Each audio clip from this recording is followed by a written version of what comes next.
I was standing in the hallway of the house I had paid for, holding a set of keys to a brand new Ford F-150 truck that had cost me $65,000.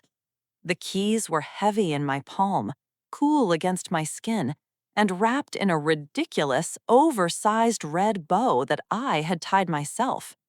I was 60 years old, my knees ached when it rained, and I had spent the last 3 weeks negotiating with a dealership manager named Steve to get the exact midnight blue color my son-in-law David had been drooling over for months.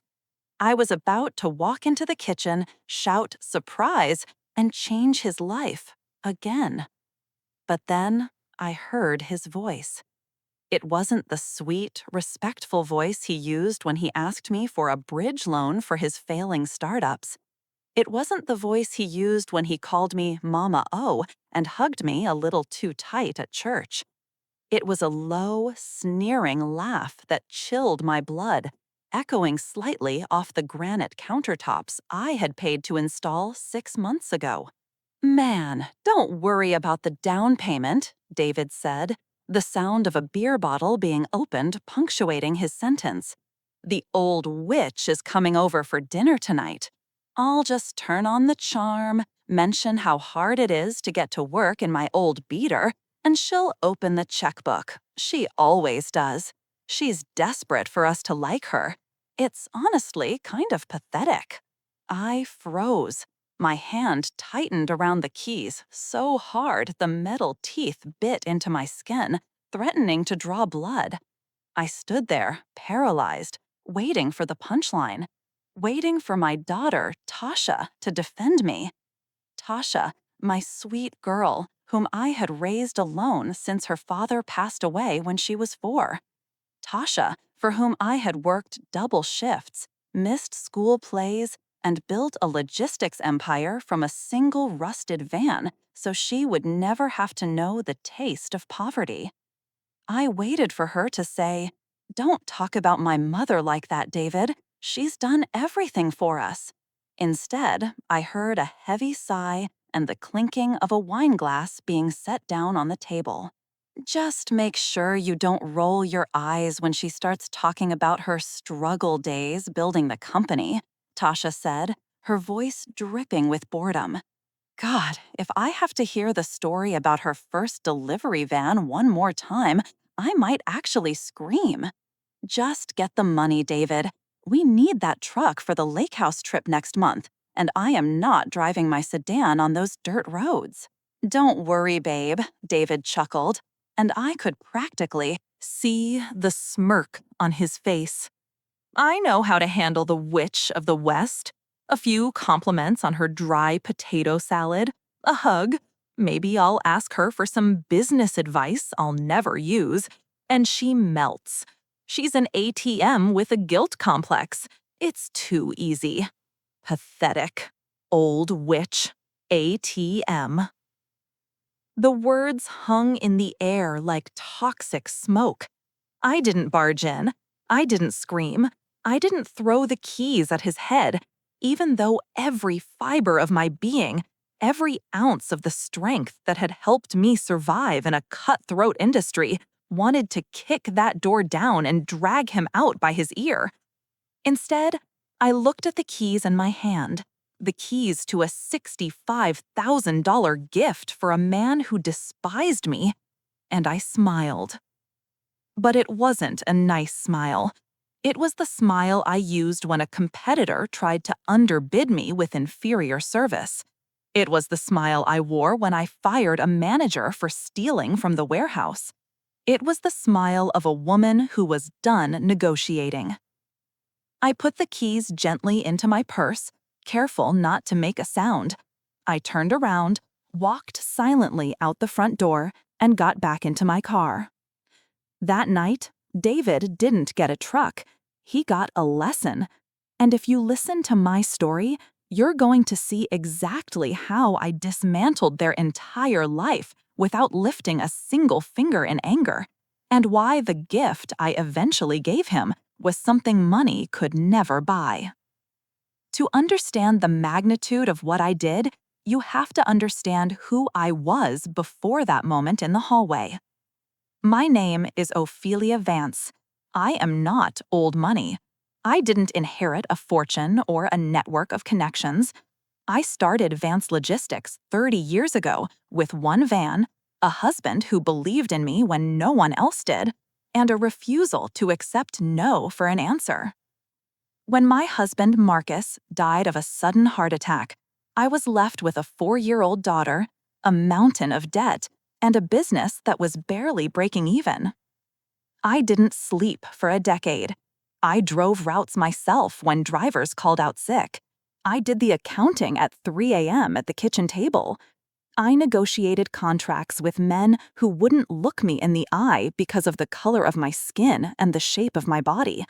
I ate bitterness and swallowed pride so that Tasha would never have to feel the cold wind of want.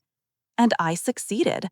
By the time Tasha went to college, Vance Logistics had a fleet of 40 trucks and a warehouse downtown. I was a wealthy woman.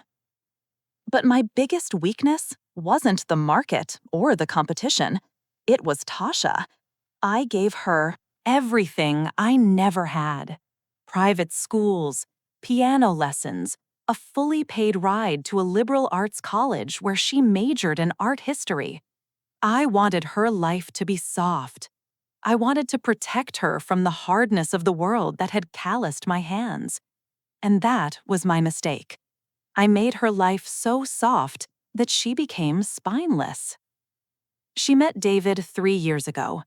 David was charming, tall, handsome, with a smile that could sell ice to an Eskimo. He called himself a serial entrepreneur, which I eventually learned was code for unemployed with expensive hobbies. When they got married, I paid for the wedding, a $60,000 affair at a vineyard. When they bought their house, I put down the down payment, $150,000, because David's credit score was lower than his IQ.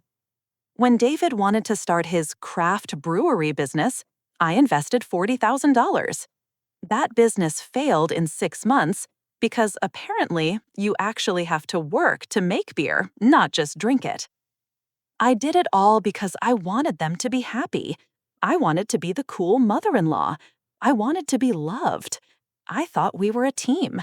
I thought that when David hugged me and called me Mama O, he meant it. I thought that when Tasha called me every day, it was because she missed me, not because she was checking the temperature before asking for another transfer. I was blind. But standing in that hallway, hearing them laugh at my struggle stories, the stories of how I bled for them, my sight returned. I sat in my car, a block away from their house, my hands shaking on the steering wheel. The engine was running, the AC was blasting, but I felt hot. A prickly heat started in my chest and moved up to my neck. The words "old witch" replayed in my head like a broken record. I looked at the passenger seat. The red bow on the truck keys seemed to mock me. Inside my purse was a birthday card I had written. To David, looking forward to seeing you drive toward your dreams. Love, Mom. I snatched the card out of my purse and tore it in half. Then I tore the halves into quarters. I didn't stop until it was confetti in my lap. My phone buzzed. It was Tasha. Mom, are you close? The food is getting cold, and David is dying to open his presents. I stared at the screen. Usually, I would panic. Oh no, I'm late. I don't want to disappoint them.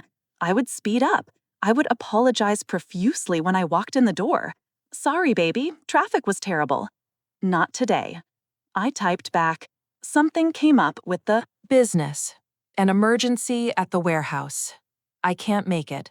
Happy birthday to David. I hit send. Then I put the phone on Do Not Disturb. I didn't go to the warehouse. I went to my favorite steakhouse downtown, the kind with white tablecloths and waiters in tuxedos who know your name.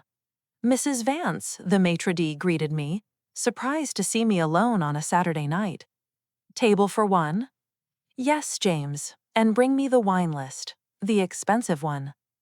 I sat there, eating a filet mignon and drinking a glass of Cabernet that cost more than David's shoes, and I started to do the math. I pulled out a small notebook from my purse. I always carried one, old habits from the logistics days. I started writing down numbers. Mortgage supplement, $2,500 a month. Car insurance for both of them, $400 a month. Cell phone family plan, $200 a month. David's allowance, a consulting fee I paid him for doing absolutely nothing, $3,000 a month. Groceries, Tasha used my credit card, roughly $1,200 a month. Vacations, about $10,000 a year. I looked at the total. I was spending roughly $8,000 to $9,000 a month to support two able-bodied adults in their 30s. That's nearly $100,000 a year, post-tax. And for what? To be called a witch? To be mocked for my stories? A cold clarity settled over me. It wasn't rage anymore. Rage is hot and messy. Rage makes you scream and look crazy. This was something else. This was business. In business, when an asset becomes a liability, you divest. You cut your losses. You restructure. David and Tasha weren't family anymore. They were a bad investment. And Ophelia Vance never holds on to a bad investment. I needed a plan, a gift they would never forget. The next morning, I was in my home office at 6 a.m. I hadn't slept much, but I wasn't tired. I was energized. I looked at the lease agreement for the truck. I had 48 hours to return it for a full refund, minus a small restocking fee. I drove the truck back to the dealership as soon as they opened. Mrs. Vance, the salesman asked, confused. Is something wrong with the F-150? Did David not like the color? David didn't get the truck, I said, smoothing down my skirt. I decided it was too much vehicle for a boy who doesn't know how to change a tire. Take it back. I lost $500 on the restocking fee. Best $500 I ever spent. When I got home, my phone was blowing up. 12 missed calls from Tasha, 5 from David. I finally answered around noon, putting on my "Hello, Mom." Tasha's voice was shrill. "Where were you last night? We waited for 2 hours. David was so disappointed. You ruined it?" I took a deep breath. "I told you, Tasha. Emergency at the warehouse. One of the cooling units failed in truck 42. I had to handle it." "You couldn't send a manager?" she snapped. "Whatever. Look, David is really upset. He thinks you don't care about him." "Oh, I care. I care a lot." "Well, you can make it up to him," she said, her voice shifting into that wheedling tone I now recognized as manipulation. "He's been talking about that truck for months, Mom. Did you get it?" I paused. I could hear David breathing in the background. He was listening. "I did get him a gift," I said, "but I realized last night while I was dealing with the warehouse that a truck is just a thing. And David is special. He deserves something more meaningful, something that represents our family." "What does that mean?" Tasha asked, suspicious. "It means," I lied smoothly, "that I've decided to give David a stake in the future, a real investment. But I need to structure it correctly. Why don't you both come over for dinner on Friday? I'll have the paperwork ready." "A stake?" David's voice suddenly appeared on the line. "You mean, like, equity in Vance Logistics?" I could practically hear him salivating. Equity. That was the magic word. He thought he was finally going to get his hands on my company. He thought the old witch was preparing to retire and hand over the keys to the kingdom. "We can discuss it on Friday," I said. "I'm preparing a very special portfolio for you." "Wow, Mom, that sounds amazing," Tasha said, her voice softening instantly. "We'll be there. And hey, I'm sorry about snapping at you. We just love you, you know?" "I know. I love you too." I hung up. The portfolio. Oh, I was going to give him a portfolio, all right. I spent the next 4 days working harder than I had in 10 years. But I wasn't moving boxes. I was moving paper. I went to the bank. I went to my lawyer, Mr. Henderson. I went to the cell phone provider. I went to the insurance company. Mr. Henderson, a man who had been with me since the first van, looked at me over his spectacles. Ophelia, he said, looking at the documents I wanted drafted, this is aggressive. You're essentially evicting them from their lifestyle. Are you sure? They called me a witch, Charles, I said, sipping the black coffee in his office. And they called my life's work pathetic struggle stories. Charles's eyes hardened. He closed the folder. Where do I sign? By Friday afternoon, I had a stack of documents in a beautiful leather binder. It looked official. It looked expensive.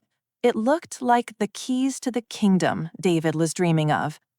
I also cooked. I made the same potato salad David had mocked. I made the roast beef. I set the table with the good china. I dressed in one of my best outfits, a silk gold blouse and black trousers. I put on my pearls. I looked every inch the matriarch. When the doorbell rang at 7 p.m., I checked my lipstick in the mirror. Showtime, Ophelia, I whispered to myself. David walked in first. He was wearing a blazer with a t-shirt underneath, trying to look like a tech CEO.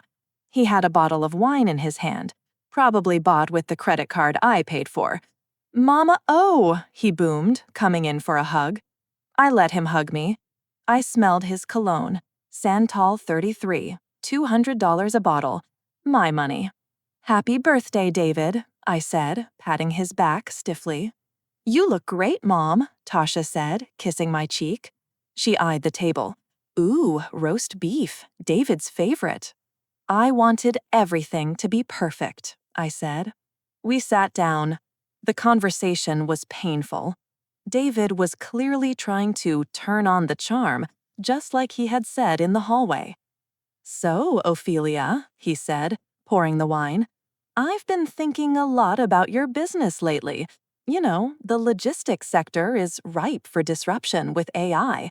I have some ideas about optimizing your route algorithms. I smiled. Is that so, David? Tell me about your algorithms.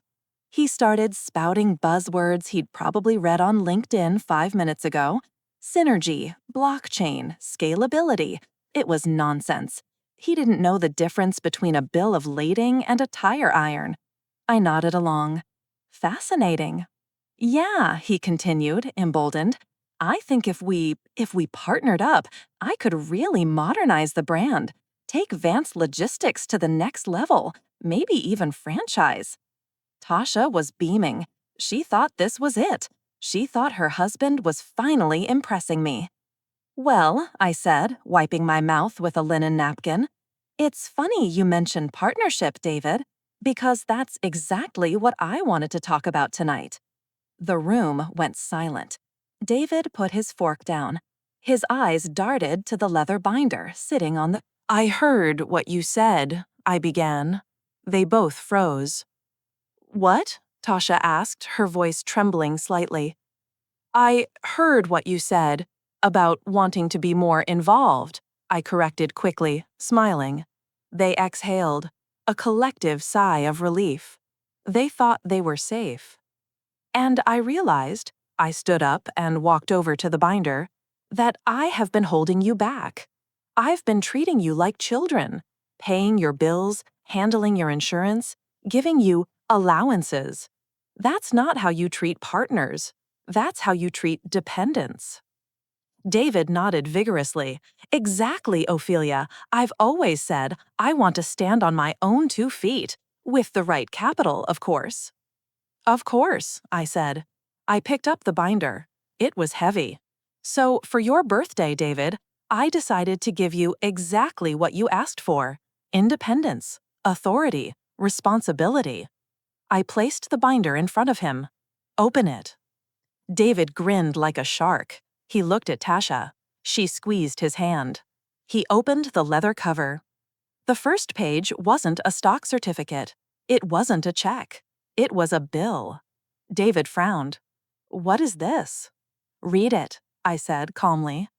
"Invoice number 001, David read, squinting. "Rent, arrears, and future lease agreement. $2,500, due immediately." He looked up confused. "Mom, I don't get it. Is this a joke?" "Turn the page," I said. He turned. Invoice number 002, consulting repayment schedule, $36,000 principal. Invoice number 003, vehicle lease transfer, monthly payment $850. "Mom," Tasha stood up. "What is going on? Where is the equity?" "Sit down, Tasha," I said. My voice wasn't loud, but it had the steel of the warehouse floor in it. She sat. "You called me an old witch," I said quietly. The silence that followed was absolute. The air left the room. David's face turned a pale, sickly gray. Tasha's mouth opened, but no sound came out.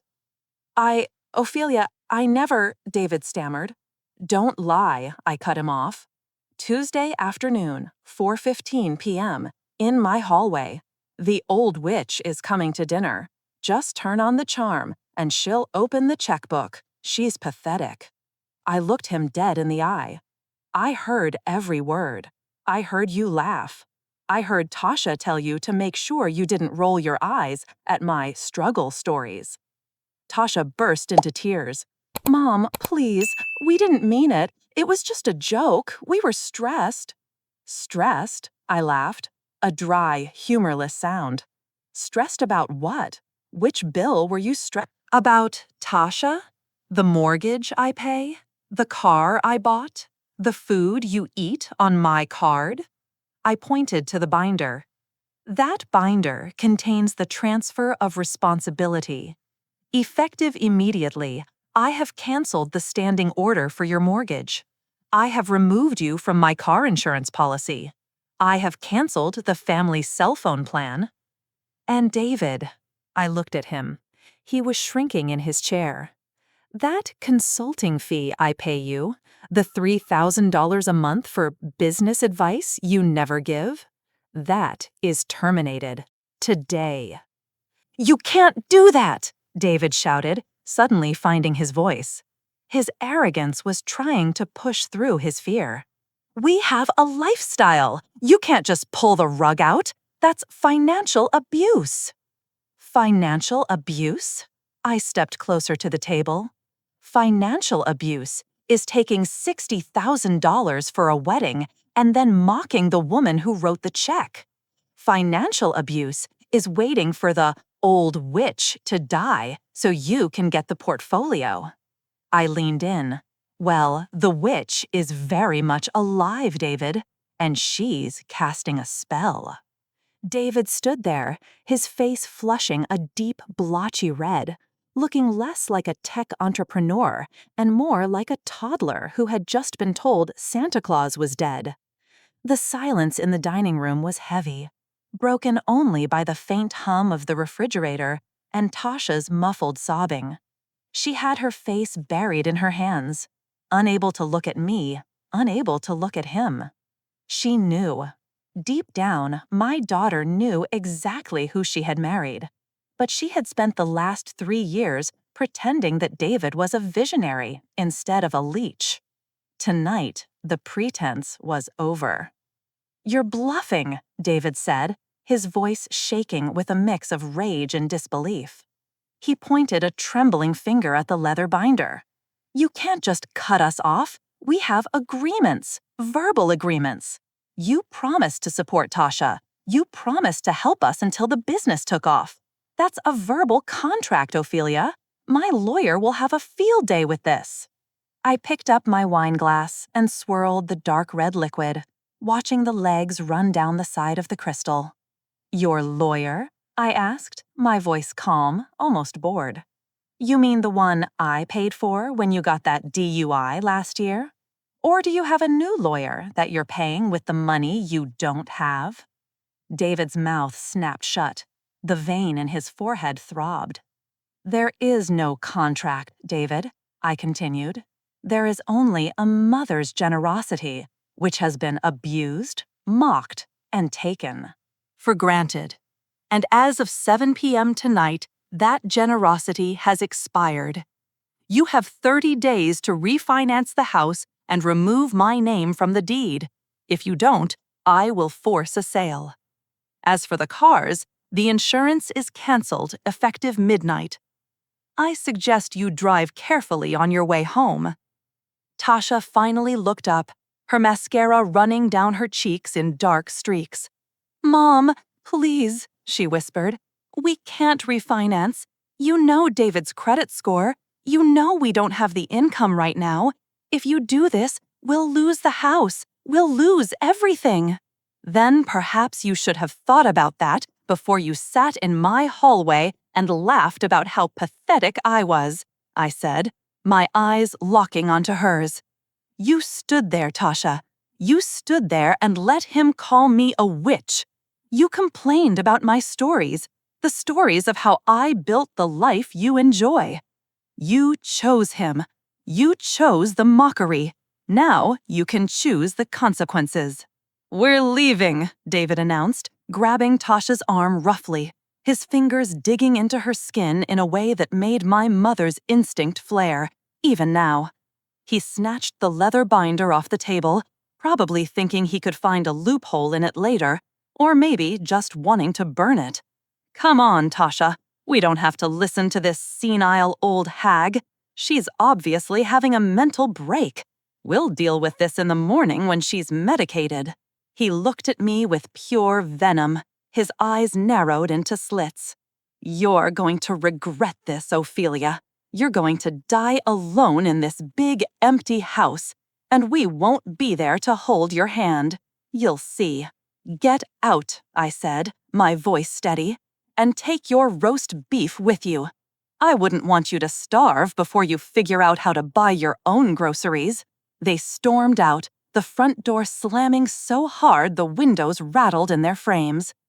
I sat there for a long time in the silence of my dining room, the ghost of their entitlement still lingering in the air. I should have felt sad. I should have felt heartbroken, but I didn't. I felt lighter. It was as if I had been carrying a 100-pound backpack for 3 years and I had finally shrugged it off. I finished my wine, cleared the table, and went to bed.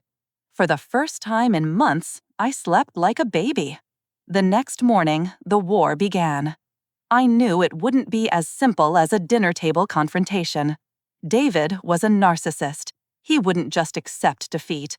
He would try to spin the narrative. He would try to make me the villain. I woke up at 6 a.m., made my coffee, and opened my iPad. I didn't have to look far. There it was, on Facebook. A long, rambling post from David, tagged with Tasha. Family isn't about blood. It's about loyalty. It's heartbreaking when the people you trust the most turn on you because of their own bitterness and old age. Tasha and I are going through a really tough transition right now due to some unexpected family toxicity. We're cutting out negative energy. Any prayers are appreciated as we navigate this betrayal. It had 40 likes already. Comments from their friends, people I had fed, people I had hosted at my lake house were pouring in. "So sorry to hear this, bro. Toxic parents are the worst. Stay strong." I laughed out loud in my empty kitchen. Toxic, that was the buzzword of the day. Paying for their entire existence was support, but stopping the payments was toxicity. I didn't comment. I didn't react. I didn't call Tasha to scream. I did something much more effective. I logged into the American Express portal. I had given Tasha a platinum card as an authorized user for emergencies. Over the last year, emergencies had apparently included Sephora hauls, spa days, and dinners at Nobu. I looked at the recent activity. There was a pending charge from last night, right after they left my house. A liquor store. $150. They were drowning their sorrows on my dime. I clicked Remove Authorized User. Then I clicked Report Card Lost/Stolen, just to be sure the physical card would be declined immediately if they tried to swipe it again.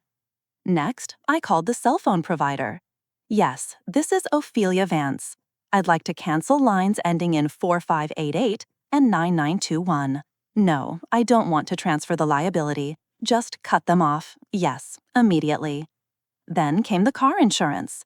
Cancel David's vehicle. Cancel Tasha's vehicle. Keep mine. Send the refund check to my office address, not the home address. By 9 a.m., I had stripped away the invisible infrastructure of their lives. They were waking up in a house they couldn't afford, with cars they couldn't insure, phones that wouldn't dial, and a credit card that was nothing more than a piece of plastic scrap. I went to the office feeling invincible. My employees noticed the difference immediately. I wasn't the tired, fretful woman checking her phone every 5 minutes. I was the Ophelia Vance who had built this place from the ground up. I walked the floor, checked manifests, and even joked with the drivers. Around 11 a.m., my office phone rang. It was my personal cell. It was Tasha. I let it go to voicemail. 5 minutes later, it rang again. Then a text popped up on my screen. "Mom, my phone isn't working. I'm using the Wi-Fi. What did you do? David needs to make business calls." I ignored it. Another text. "We're at the gas station. The Amex was declined. The attendant took the card and cut it up. This is humiliating. Call me back." I took a sip of my coffee and continued reviewing the quarterly projections. Humiliation is a powerful teacher. They had humiliated me in my own hallway. Now they were learning what public embarrassment actually felt like. But I knew David wasn't done. He wasn't smart, but he was desperate, and desperate men do stupid things. 2 days later, I received a call from Mr. Henderson, my lawyer. "Ophelia," he said, his voice grave, "I just received a letter from a lawyer representing David and Tasha. It's colorful." "Do tell, Charles." "They are claiming promissory estoppel. Essentially, they are arguing that they made life decisions, like buying that house and David quitting his job to pursue his ventures, based on your verbal promise of financial support. They are threatening to sue for maintenance and damages if you don't reinstate the monthly allowance." I leaned back in my chair, a cold smile playing on my lips. Promissory estoppel. That's a big word for David. He must have Googled it. "It's a frivolous threat, Ophelia," Charles assured me. "Without a written contract, and given that these were gifts, no judge will entertain it. But it shows their mindset. They are digging in. They feel entitled to your money." "Let them dig," I said coldly. "In fact, Charles, I want you to respond, but not with a defense. I want you to send them the official notice regarding the house." You see, the house was the centerpiece of my plan. When they bought it, David's credit was so bad he couldn't get a loan for a bicycle, let alone a $1 million home. Tasha didn't have the income history. So I had co-signed. But I hadn't just co-signed. I had insisted on a specific clause in the agreement between us, a private agreement that David had signed without reading because he was too busy picking out pool furniture. The clause stated that if the co-signer, me, was ever required to cover a payment, or if the primary borrower's financial standing dropped below a certain threshold, the co-signer had the right to assume full title of the property and initiate eviction proceedings to protect the asset. David thought I was just the bank. He forgot that banks foreclose. "Send the letter, Charles," I said. "Tell them that since I am no longer supplementing the mortgage, and since they cannot afford the $4,500 monthly payment on their own, I am exercising my right to protect my credit. They have 30 days to buy me out or vacate." "That's going to ignite a firestorm," Charles warned. "Good," I said. I brought marshmallows. The reaction was instantaneous. That evening, David showed up at my front door. He didn't ring the bell. He pounded on the wood with his fist like a madman. I checked the security camera feed on my phone. He looked disheveled. His hair wasn't styled. He was wearing sweatpants. The charm was gone. The arrogance was cracking. I walked to the door but didn't open it. I spoke through the intercom. "Go away, David, or I'm calling the police." "Open the door," he screamed, his voice distorted by the speaker. "You can't kick us out of our own house. We have rights, squatters' rights. I looked it up." "It's not your house, David," I replied calmly. "It's the bank's house, and I'm the only one the bank trusts. You have 29 days left." "You're evil," he shouted, kicking the door. "You're a bitter, lonely old witch. Everyone knows it. Tasha hates you. Do you hear me? She hates you." That stung, I won't lie. Hearing that my daughter might hate me hurt more than losing the money. But I remembered her silence. I remembered her complicity. Sometimes you have to let your children hate you to save them. Tasha was addicted to the easy life I had provided, and David was her dealer. I had to cut the supply to break the addiction. "Goodbye, David," I said, and switched off the intercom. I watched him on the monitor. He stood there for a minute, panting, staring at the camera. Then he spat on my porch, turned around, and walked back to his car. Tasha's car, actually, since I assumed his was out of gas. The next week was a war of attrition. They tried everything. Tasha sent me long, emotional emails about how I was destroying her marriage. She sent photos of us from when she was a child. She tried to guilt me with memories. "Mom, remember when we went to Disney? You said you'd always take care of me. How can you do this?" I replied only once. "I am taking care of you, Tasha. I'm teaching you how to survive without me. Because one day, I won't be here. And if you don't learn how to carry your own weight, David will drag you down to the bottom of the ocean." She didn't reply. Then, the first real blow landed. The repo man. David's car, the old beater he complained about, was actually a 2-year-old BMW that I had leased in my name for him when we first met, trying to help him look professional for interviews. I had stopped the payments on that, too. Since the lease was in my name, I simply called the dealership and told them to come get it. I told them exactly where it was parked, in David's driveway. I wasn't there to see it, but my friend Martha, who lives 2 streets over, happened to be walking her dog. She called me, breathless with excitement. "Ophelia, girl, you won't believe it. A tow truck is at Tasha's house. David is out on the lawn in his boxers, screaming at the driver. The neighbors are watching. It's a spectacle." "Is he letting them take it?" I asked, sipping my tea. "He tried to block the driveway with a trash can," Martha laughed. "But the driver just moved it. They hooked up that BMW and dragged it right off. David is sitting on the curb with his head in his hands. Tasha is in the window crying." "Good," I said. "Maybe now he'll look for a job instead of a microbrewery."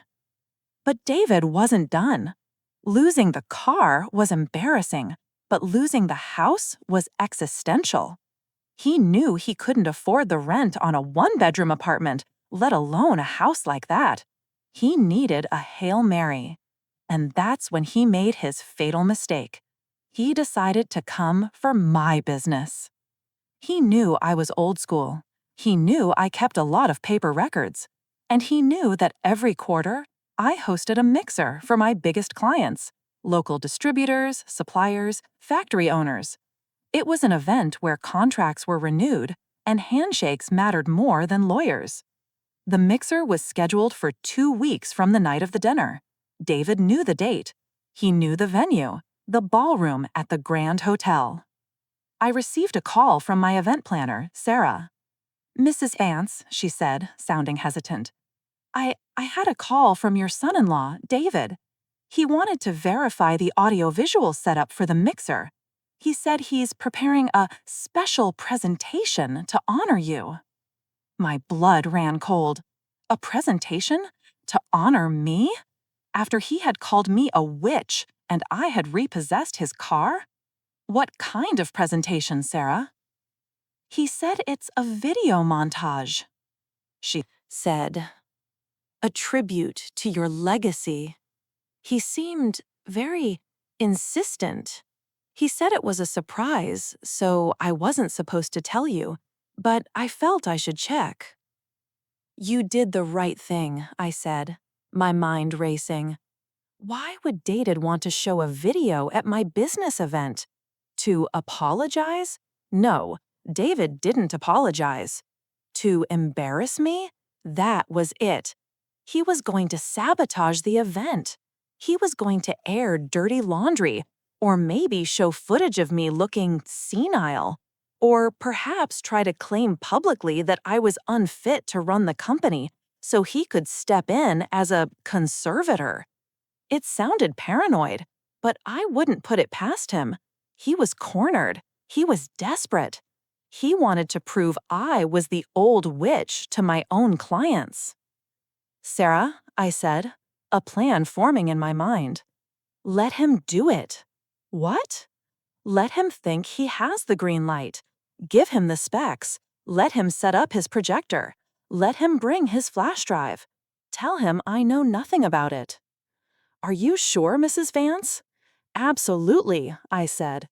But Sarah, I want the AV technician to route his feed through the main control booth first. I want to be able to see it before it goes to the big screen. And I want a kill switch. Understood, she said. And Sarah? Yes? I have a video of my own I might want to play. I'll bring it on a drive. I hung up the phone and stared at the wall. David wanted to play media games? He wanted to use screens and projectors to control the narrative? Fine. I remembered the security cameras in my house. I remembered the old witch conversation. I didn't just hear it. My security system records audio and video in the hallway and kitchen. High definition, crystal clear.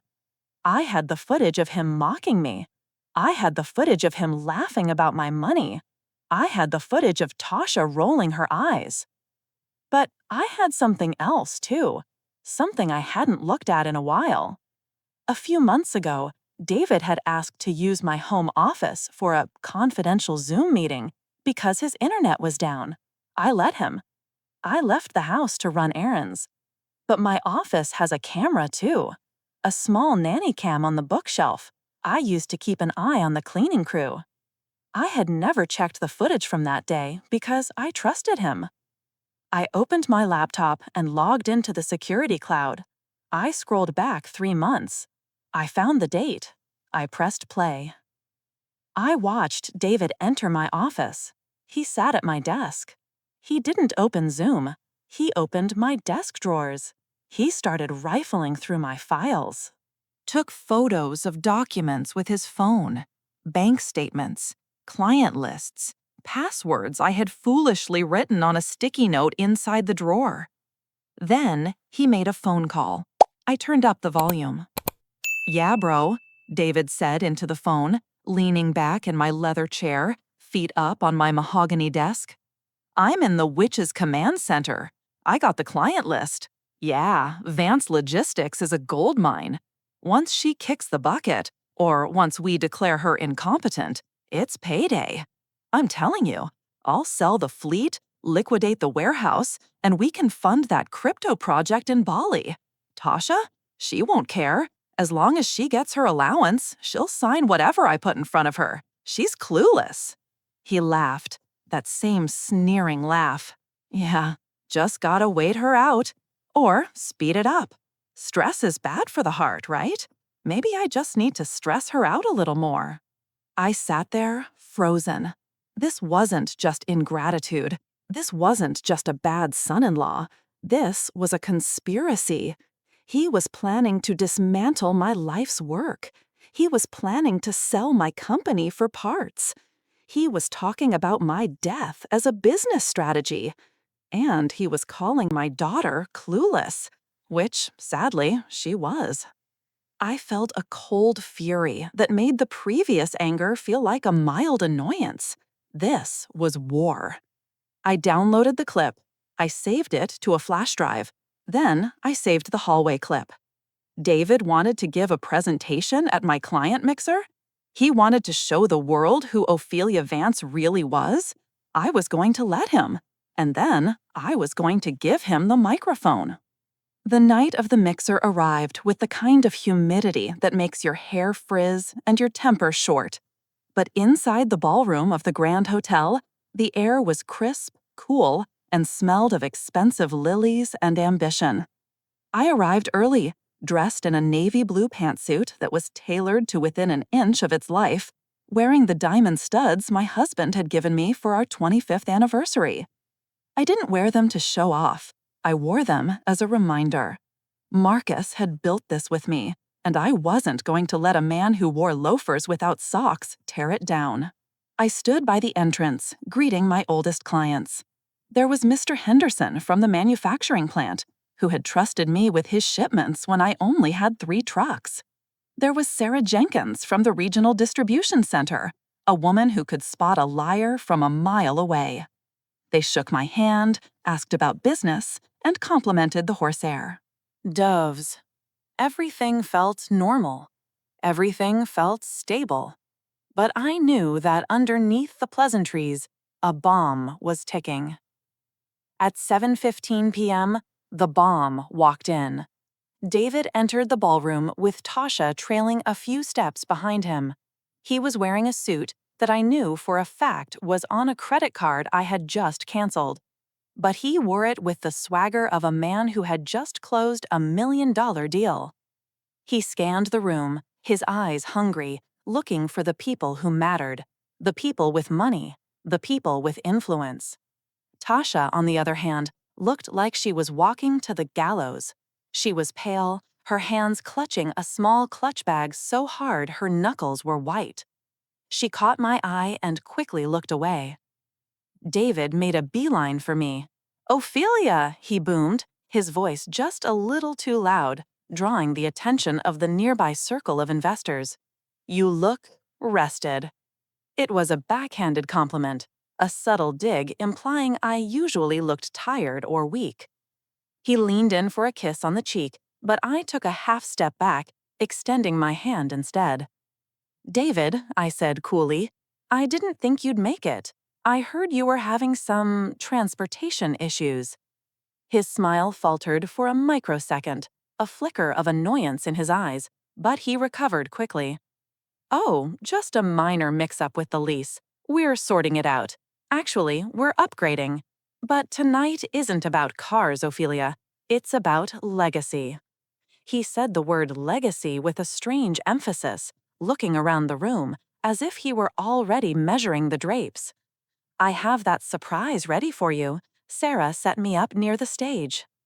"I saw," I said. "You're very kind to go to such trouble, David." "It's the least I can do," he said, his voice dropping to a conspiratorial whisper. "You've done so much for us. It's time we started giving back, taking some of the load off your shoulders."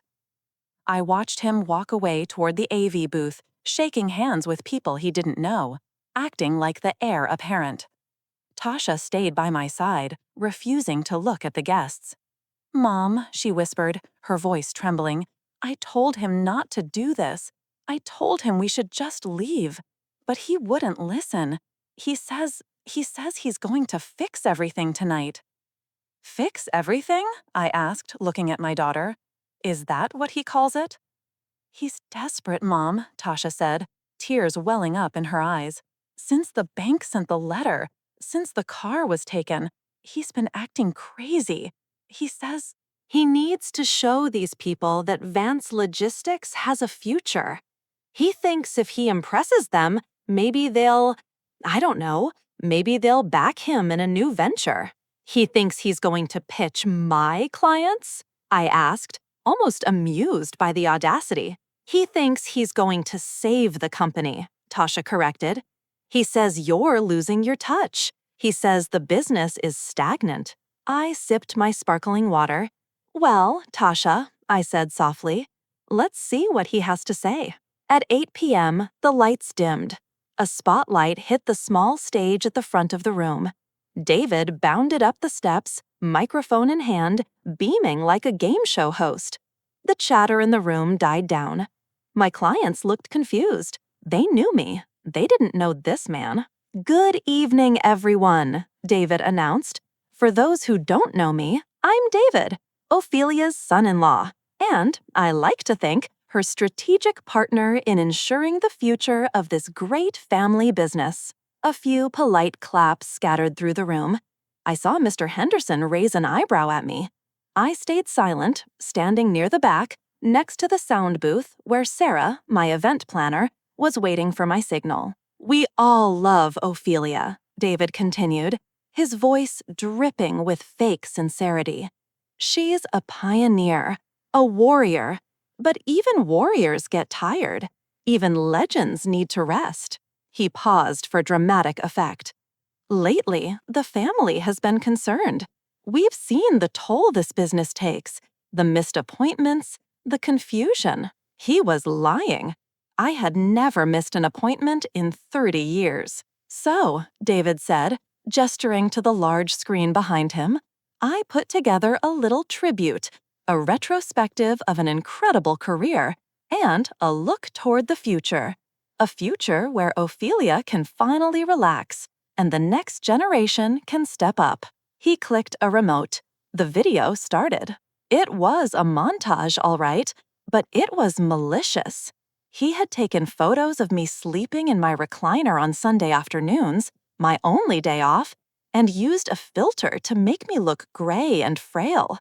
He had edited clips of home videos where I had tripped over the dog or forgotten where I put my keys, looping them to make me look disoriented. Over the images, he had dubbed a somber, slow piano track. It looked like an in memoriam for someone who wasn't dead yet. Then, the video shifted. The music became upbeat, techno, and driving. Photos of David appeared. David in a hard hat, he had never worn one. David pointing at it. The room was silent. Text flashed on the screen. Vance Logistics 2.0. AI integration, blockchain synergy, new leadership. The room was silent. It wasn't the silence of awe, it was the silence of awkwardness. My clients were uncomfortable. They were looking at me, then at David, wondering if this was a joke or a tragedy. David stood on stage, soaking it in, oblivious to the tension. It's hard to let go, he said into the microphone, his voice solemn. But, Ophelia, we are here for you.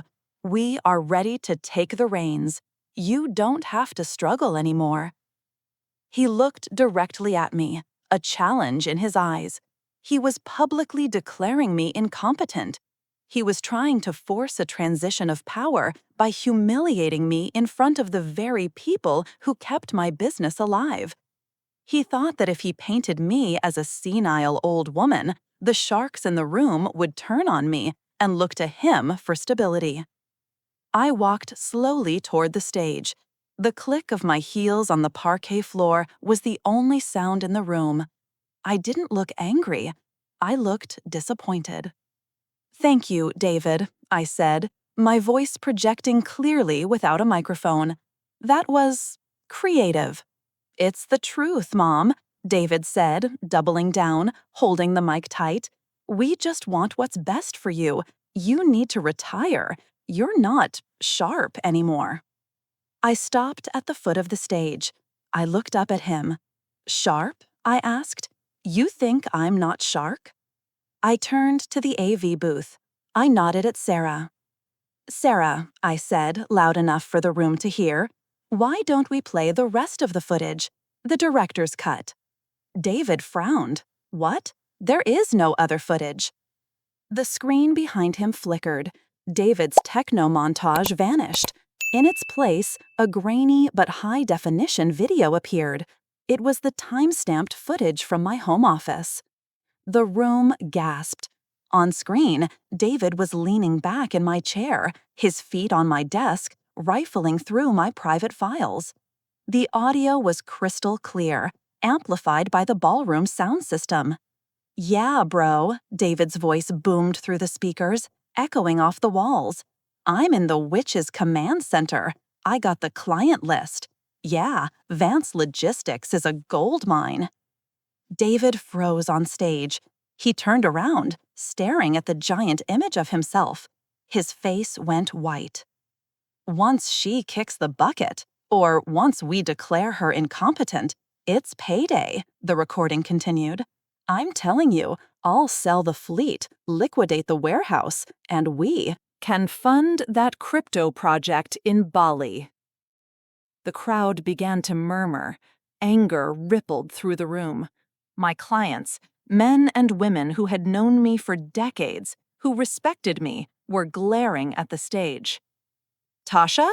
She won't care. As long as she gets her allowance, she'll sign whatever I put in front of her. She's clueless." I looked at Tasha.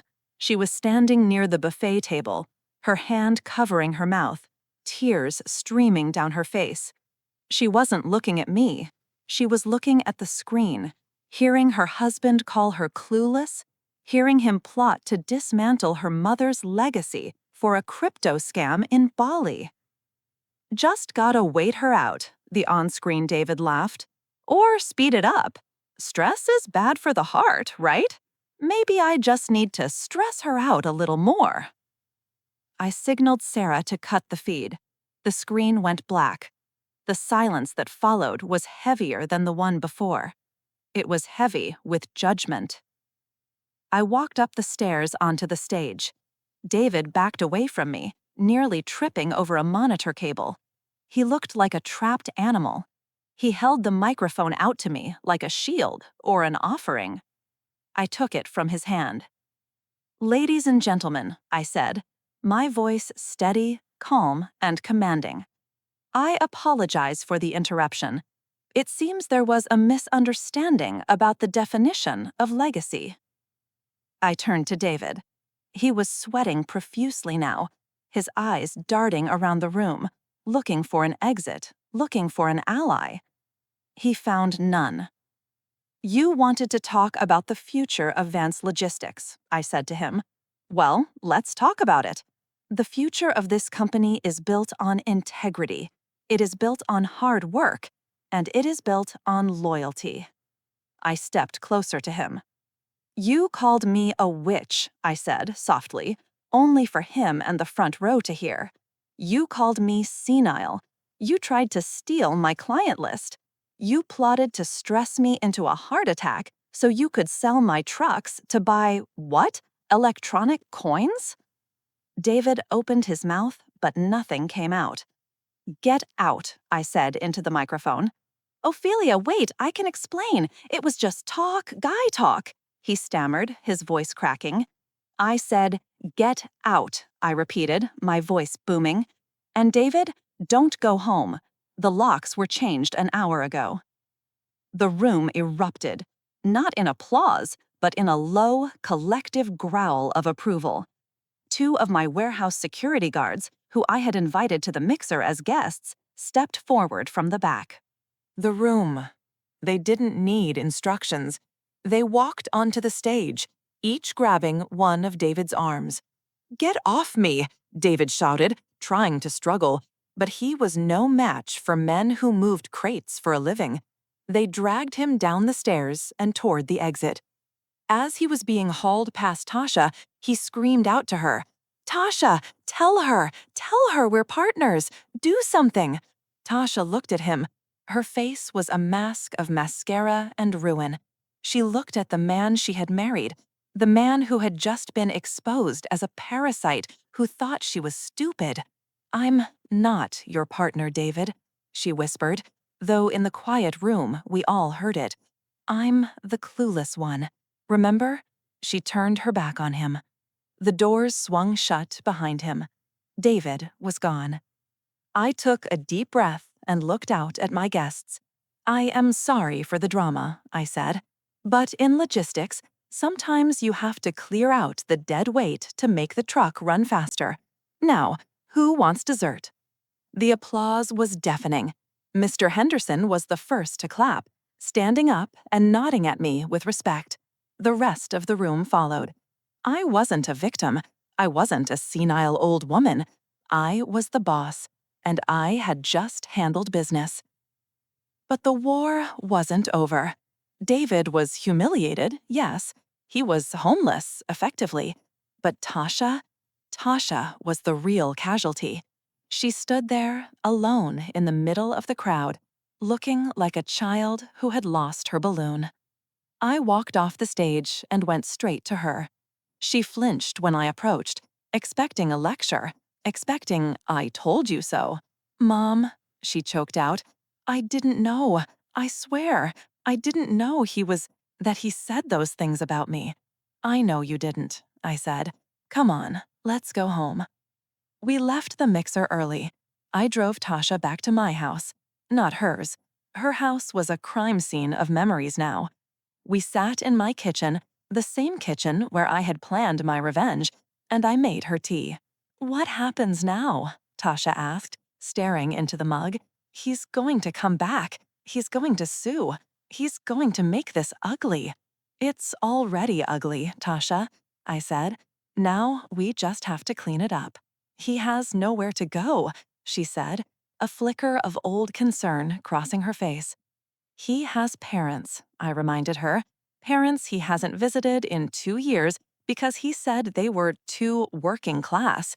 Let him go sleep on their couch." "He won't sign the divorce papers," she said. "He'll want money. He'll want half of everything. Half the house. Half my, well, I don't have anything, but he thinks I do." "He can want whatever he likes," I said. "But people in hell want ice water." The next morning, the reality of the situation set in. David wasn't just going to disappear. He texted Tasha 50 times. He called my office. He even called the pastor of our church, claiming I had assaulted him at the mixer. But the real threat came 3 days later. I was served with a lawsuit. Not for the house, and not for the promissory estoppel.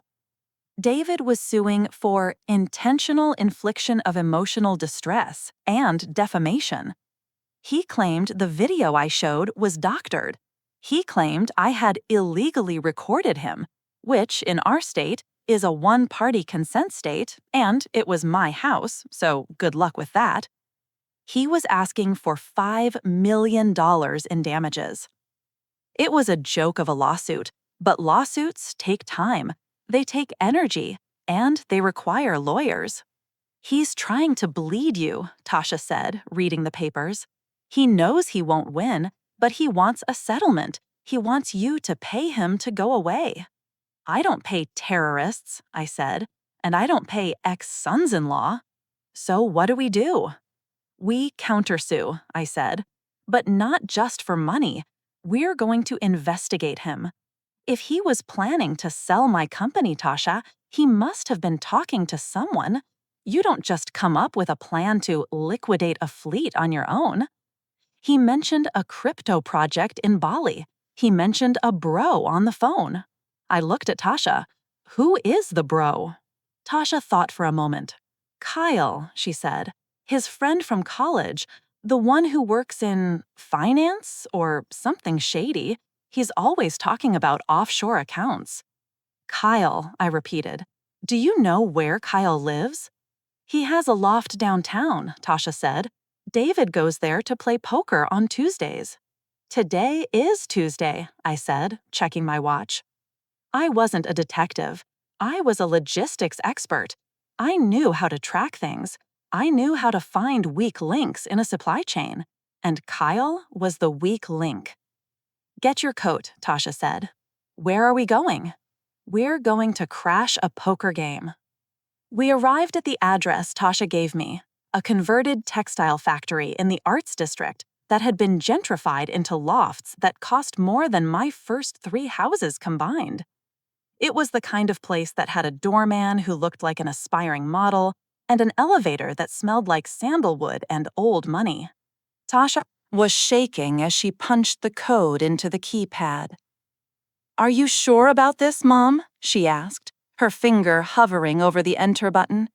"Kyle he's not like David. David is a talker. Kyle is slippery. He actually has money, family money." "Slippery things are just hard to hold on to," I said, adjusting my handbag. "Unless you have the right grip. Punch the code, Tasha." She punched it in. The heavy iron door clicked open. We rode the elevator to the top floor in silence. My heart was beating a little faster than usual, not from fear, but from the adrenaline of the hunt. I hadn't felt this alive since I hostily acquired a rival trucking company in '98. When the elevator doors opened, we were assaulted by the bass of a hip-hop track and the thick, sweet smell of expensive cigar smoke. The loft was open concept, industrial chic, with exposed brick walls and floor-to-ceiling windows overlooking the city skyline. In the center of the room, under a low-hanging light fixture, sat a round table. 5 men were sitting around it, stacks of chips in front of them. Kyle was facing the elevator. He was younger than David, maybe 30, with slicked-back hair and the kind of face that looked like it had never been punched, though it desperately deserved to be. He froze when he saw us. "Tasha," he said, holding a cigar in midair, "what are you doing here? This is a private game." The other men turned. I recognized 2 of them. One was a local real estate developer who owed half the contractors in the city money. The other was a junior partner at a law firm I used to use. He looked down at his chips, trying to become invisible. "Hello, Kyle," I said, stepping out of the elevator and walking straight toward the table. My heels clicked rhythmically on the polished concrete floor. "I'm Ophelia Vance. I believe you're the bro who's going to help my son-in-law sell my company for parts." Kyle laughed, a nervous, high-pitched sound. "I don't know what you're talking about, Mrs. Vance. We're just playing cards. David isn't here. I haven't seen him since the mixer incident. Heard that was rough." "It wasn't rough," I said, stopping at the edge of the table. "It was efficient. Now, gentlemen, I'm sorry to interrupt your evening, but I need to have a word with Kyle, alone. Unless you all want to be named as co-conspirators in a federal fraud investigation." The junior partner stood up so fast, his chair knocked over. I have an early morning," he stammered, grabbing his jacket. "Good to see you, Mrs. Vance." "Sit down, Greg," I said, not even looking at him. "You can leave when I get what I came for." I turned my attention back to Kyle. "David is suing me," I said. "He claims I defamed him. He claims there was no plot to sell Vance Logistics. He claims the audio was taken out of context." Kyle shrugged, taking a drag of his cigar. "Sounds like a legal matter, not my problem." "It became your problem," I said, reaching into my bag and pulling out the flash drive I had saved the security footage on, "when David mentioned you by name on the tape. He said you were setting up the crypto project in Bali. He said you were handling the offshore accounts." I leaned in, placing both hands on the felt table. "Now, Kyle, I know your father. I know he sits on the board of the First National Bank. I wonder what he would think if he knew his son was soliciting investments for a company he doesn't own, using assets that aren't his, to fund a scheme that sounds suspiciously like money laundering." Kyle's smirk vanished. "I didn't solicit anything. David came to me with a proposal. I just listened." "A proposal?" I asked. "Show it to me." "I don't have it," he lied. "Tasha," I said, not taking my eyes off Kyle, "check the sideboard. David said he left the prospectus here last week." Kyle started to stand up, Hey, you can't just search my house. Sit down, I barked. It was the voice I used when a driver tried to leave the yard with an unsecured load. It was a voice that brooked no argument. Kyle sat. Tasha rummaged through a stack of papers on the industrial metal sideboard. Mom, she said, her voice trembling. I found it. She walked over, holding a thick, spiral-bound document. The cover read, Project Phoenix, Acquisition and Liquidation Strategy for Vance Logistics Assets. I took it from her. I flipped it open. It was worse than I thought. It wasn't just a fantasy. It was a detailed roadmap. There were appraisals of my warehouse. There were estimates for the fleet value. There was a timeline that began with Event A, incapacitation or legal guardianship of owner. Event A, I read aloud, incapacitation. I looked at Kyle. You were betting on me having a stroke? Or were you planning to cause one? I didn't write that, Kyle protested, sweating now. David wrote it. He's delusional, Mrs. Vance. I told him it was crazy. I told him you were too sharp. I entertained it because he owes me money. A lot of money. How much? 50 grand, Kyle said. Poker debts and other stuff. He said if this deal went through, he'd pay me double. Turn to page 10, Mom, Tasha whispered. She was looking over my shoulder, her face pale as a sheet. I turned to page 10. It was a section titled Authorized Signatories. There, at the bottom of the page, was a signature, Tasha Vance Miller. But it wasn't Tasha's signature. I knew my daughter's handwriting. It was loopy, artistic. This was jagged, sharp. It was a forgery. And next to it was a notary stamp. Who is the notary, Kyle? I asked quietly. Kyle looked at the floor. Some guy David knows. He paid him $200 to stamp it. I looked at Tasha. He forged your signature, I said. He was going to sell your inheritance out from under you, using your own name, while you were married to him. Tasha took the document from my hands. She stared at the fake signature. This was the final nail. The emotional betrayal at the dinner was one thing. The public humiliation at the mixer was another. But this was a felony. This was a man who was willing to send his wife to prison for fraud just to get his hands on some cash. I want this, I said to Kyle, tucking the document under my arm. And I want copies of every text message, every email, every voice note David has sent you regarding this project. Right now. Why should I give you that? Kyle asked, trying to regain a shred of bravado. Because if you do, I said, I might forget to send a copy of this prospectus to the district attorney with your name highlighted as a co-conspirator. I might just settle for destroying David. Kyle didn't hesitate. He pulled out his phone. Airdrop? He asked. We left the loft 10 minutes later with enough evidence to put David away for 10 years. Tasha didn't say a word in the elevator. She didn't say a word in the car. She just sat there, clutching the spiral-bound notebook to her chest, staring out the window at the city lights blurring by. When we got back to my house, I poured her a brandy. She drank it in one gulp. I'm going to kill him, she said finally. Her voice wasn't sad anymore. It was flat, dead. I defended him, Mom, for 3 years. When you complained about his laziness, I defended him. I told myself he was just misunderstood. I told myself he is a dreamer, I said. But his dreams are nightmares for everyone else. He forged my signature, she repeated, as if trying to make it real. He was going to frame me. He was going to you, I corrected. He needed your name to authorize the sale of assets if I was declared incompetent. He knew he couldn't do it as a son-in-law. He needed the direct heir. I took the notebook from her and placed it on the coffee table.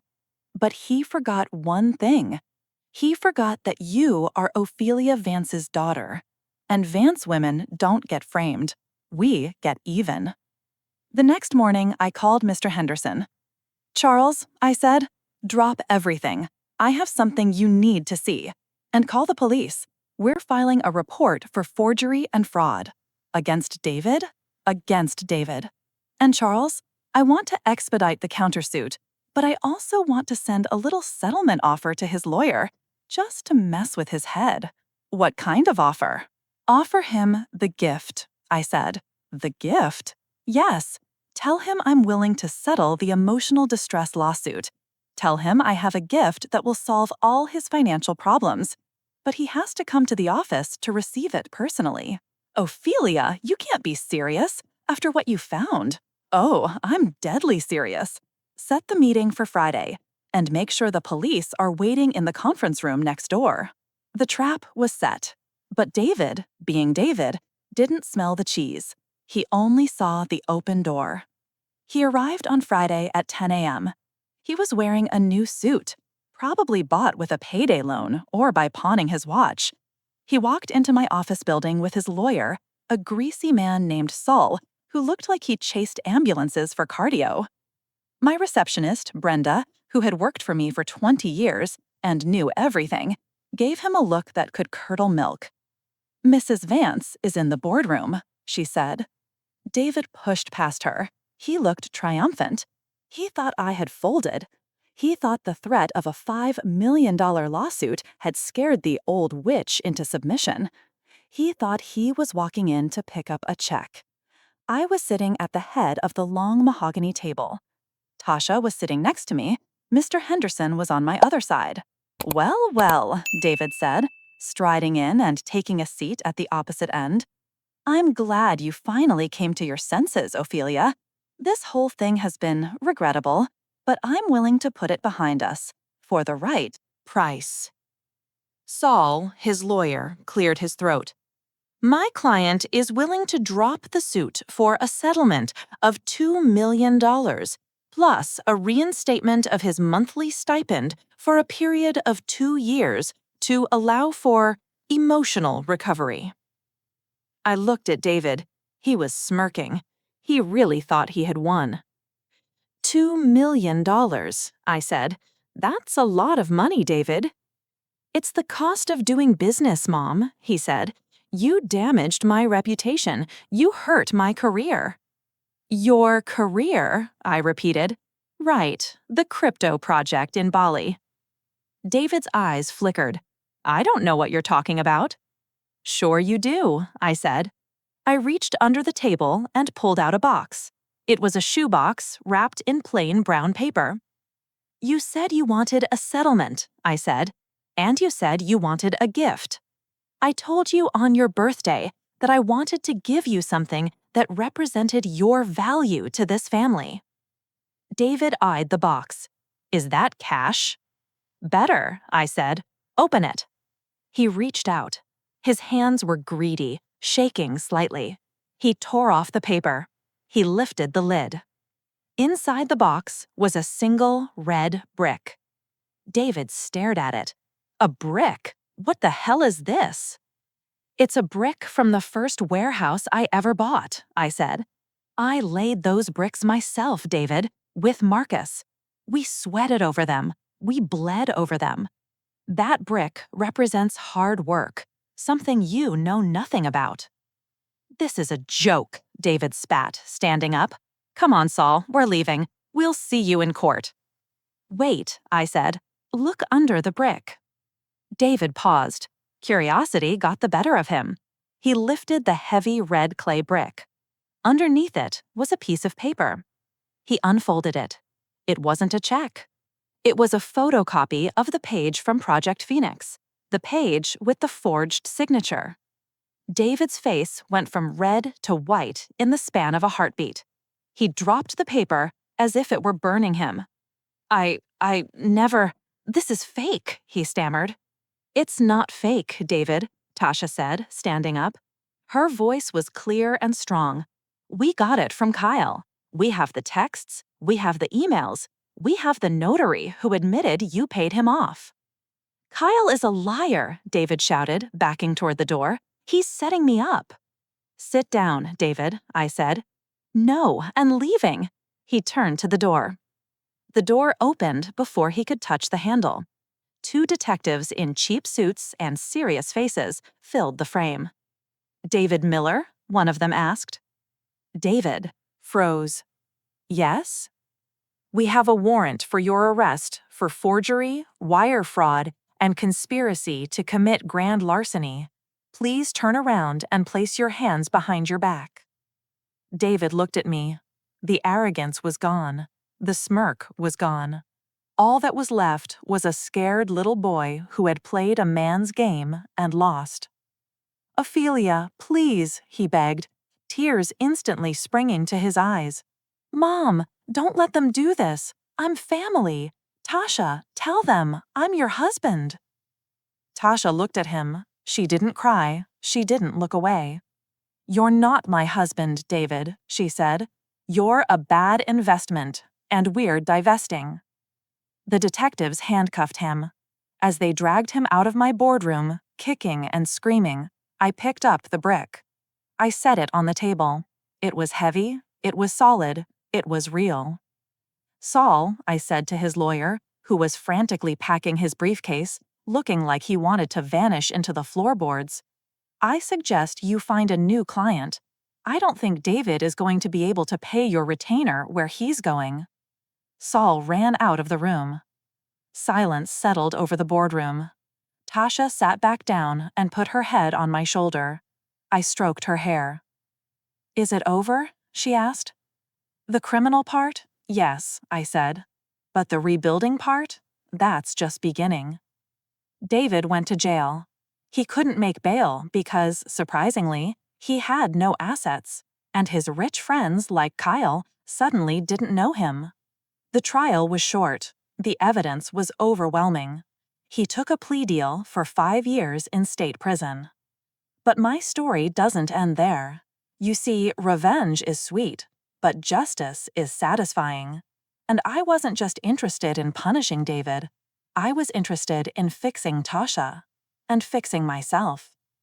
After David was sentenced, Tasha moved back in with me for a while. She was broken. She felt stupid. She felt like she had wasted 3 years of her life on a con artist. "I have nothing, Mom," she told me one night, sitting on the patio. "I have no career. I have no husband. I have a massive debt from the divorce lawyers. I'm 32, and I'm back in my childhood bedroom." "You have your health," I said. "You have a degree, and you have me. That's not nothing." "But I don't know what to do," she admitted. "I've never really worked, not like you. I just drifted." "Then stop drifting," I said, "and start driving." "What do you mean?" "I mean, Vance Logistics needs a new manager for the dispatch division. It's not a glamorous job. It's loud. It starts at 5 a.m. The drivers swear a lot. And it pays, well, it pays entry-level wages." Tasha looked at me. "You want me to work dispatch?" "I don't want you to do anything," I said. "I'm offering you a job.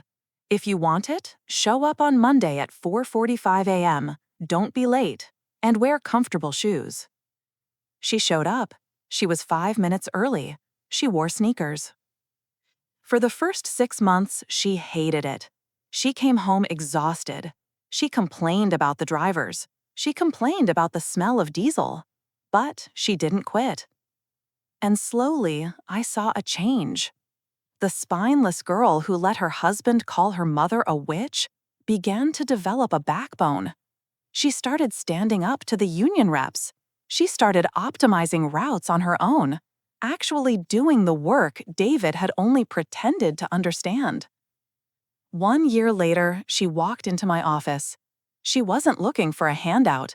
She was holding a clipboard. "Mom," she said, "we're losing money on the I-95 corridor runs. I've crunched the numbers. If we switch to a hub and spoke model using the secondary warehouse in Jersey, we can save 15% on fuel." I looked at her. She was wearing a blazer, but it wasn't one I bought her. She bought it with her own paycheck. Her eyes were clear. She looked sharp. "Show me the data," I said. She showed me. She was right. Do it, I said. Okay, she said. And one more thing. I'm moving out next month. I found an apartment. It's small. It's not in the best neighborhood, but I can pay the rent myself. I felt a lump in my throat the size of a grapefruit. That sounds wonderful, Tasha. I just, I wanted to say thank you, she said, her voice softening, for the tough love, for the brick. The brick. Yeah, David saw it as an insult, but I realized you were trying to tell us that you can't build a house from the roof down. You have to start with the bricks. I'm finally laying my own bricks, Mom. I stood up and hugged her. It wasn't the polite hug of a daughter seeking approval. It was the hug of two women who respected each other. I'm proud of you, I whispered. I love you, Mom, she said. And this time, I knew she meant it. 5 years have passed since the old witch dinner. David is out of prison now. I heard from a friend of a friend that he's working at a used car lot in another state, trying to sell lemons to people with bad credit. He sends Tasha emails sometimes, asking closure, which is code for money. She deletes them without reading. As for me, I'm still running Vance Logistics, but I'm not doing it alone anymore. Tasha is my VP of operations. She's tough, she's fair, and nobody, absolutely nobody, rolls their eyes when she tells a struggle story. Because she has her own struggles now. I still have the brick. It sits on my desk, right next to the photo of Marcus. It's a reminder. A reminder that you can build an empire, you can buy a mansion, you can drive a luxury car. But if you raise children who don't know the value of a dollar, you've built nothing but a house of cards. Sometimes the greatest gift you can give someone isn't a truck or a house or a check. It's the consequences of their own actions. It's the opportunity to hit rock bottom so they can find out if they have what it takes to climb back up. David didn't have it. Tasha did. And me? Well, I'm just the old witch who cast the spell that revealed the truth. And honestly, I've never been happier.